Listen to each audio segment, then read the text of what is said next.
চলতি বছরের এইচএসসি ও সমমান পরীক্ষা আরও ২ মাস পিছানোর দাবিতে মানববন্ধন কর্মসূচি করেছেন শিক্ষার্থীদের একাংশ।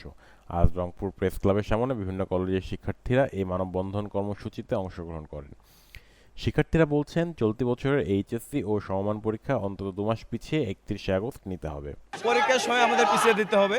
আমরা যথেষ্ট সময় পাইনি, যেখানে অন্য বছর 18 থেকে 20 মাস প্রায়, আমরা সেখানে সময় পাইছি 14 থেকে 15 মাস।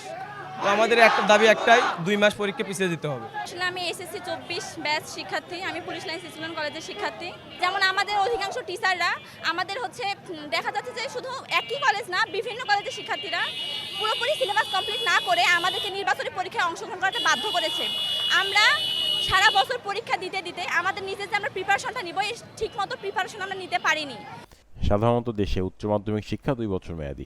এই ২ বছর পড়াশোনা শেষে উচ্চ মাধ্যমিক পাবলিক পরীক্ষা অনুষ্ঠিত হওয়ার কথা, কিন্তু এবারের এইচএসসি পরীক্ষা হবে স্বাভাবিক সময়ের ৭ মাস আগে, অর্থাৎ ১৭ মাসে শেষ।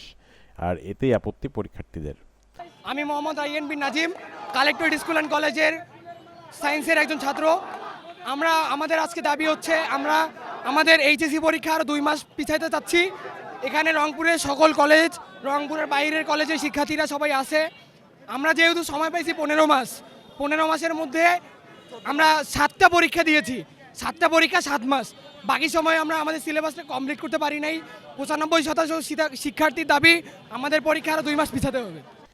উল্লেখ্য, গত এপ্রিলে চলতি বছরের এইচএসসি ও সমমান পরীক্ষার তারিখ ঘোষণা করা হয়। ঘোষিত তারিখ অনুযায়ী ২০২৪ সালের উচ্চ মাধ্যমিক সার্টিফিকেট ও সমমানের পরীক্ষা আগামী ৩০শে জুন শুরু হবে। পরীক্ষা শেষ হবে ১১ই আগস্ট, আর ব্যবহারিক পরীক্ষা ১২ই আগস্ট থেকে ২১ আগস্টের মধ্যে শেষ করতে হবে। Mahbubur Rahman, RCTV news, Rangpur.